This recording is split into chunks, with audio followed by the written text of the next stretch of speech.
Ilang bottle po nang uubos nyo, madam, sa kamay at paa bago magbalik? So, hi po mga ka-Diyosa. So, ang tinatanong po ng ating ka-Diyosa ay kung ilang bottle daw yung nagamit ko dito sa ating braso at binti.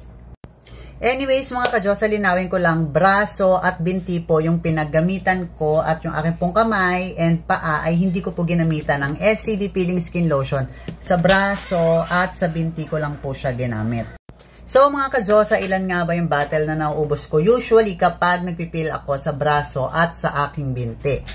And yes, alam kong itatanong nyo yan, kaya ito, itinago ko yung bottle na naubos ko para sa inyo.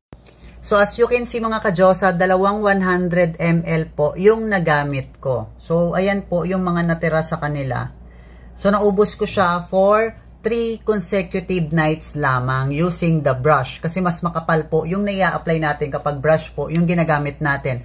Unlike kapag pakamay po kasi napipino natin siya ng husto. Pero kapag brush po, marami pong excess yung product na nailalagay natin. And yes, this is my 4th day. Nag-start na siya mag-peel kaninang tanghali pagkaligo ko. And hindi pa siya tapos actually. Dry pa rin siya.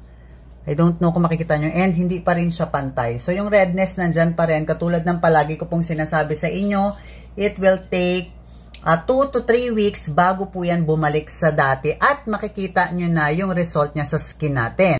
And since nagbalat na siya kanina, nag-start na siya magbalat kanina, meron pa rin ilang part siya na ayan, hindi ko pa napipeel off. Ayan. Then after nito, expect nyo na meron pang micro peeling. So hindi ko alam kung makikita nyo dyan yung micro peeling. So para pa siyang maaligas-gas. So next week, kapag nawala na yung pangangati niya at paghapdi-hapdi ng balat natin, ay gagamit na tayo ng SCD bleaching lotion at ito na yung gagamitin natin for maintenance. And then, after 3 to 6 months na ulit tayo pwedeng gumamit ng SCD Peeling Skin Lotion sa ating katawan. So, ayan, dami nagkalat na balat dito. Actually, ito yung isa, oh. Hindi ko alam kung saang part to, sa braso ba o sa binte, kasi pareha silang malaki. Ayan, naiwan siya dito sa kwarto. So, ito yung skin ko nung nagpeel ako kanina. So, meron pa rin ilang part na late nagpipil. Ayan, hindi ko alam kung nakikita nyo. Ayan, meron pa yan. So, kapag, mapipil mo pa yan. Pero hindi ko siya pinipilit. Tulad nga ng sabi ko sa inyo. Pag ayaw pang magpil, hayaan nyo lang. Kasi, every time na maliligo kayo, lalambot yan. At mapipil nyo rin siya ulit bukas. So, ayan, meron pa rin ilan. Again, mga ka-Diyosa, in 2 to 3 weeks, doon po yan unti-unting mawawala yung mga skin irritation and dryness ng skin natin. So, as of now, hindi pa ako tapos sa peeling.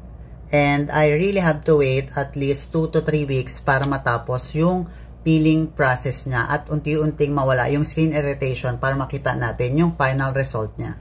So again, di ko alam kung nasagot ko ba yung tanong. For the last part of this video, again, almost 2 bottles po ng 100 ml yung nagamit ko sa aking 2 braso at 2 binti. Pero may mga natira pa naman. So, yun lang mga ka-Diyosa and have a great day. Bye-bye!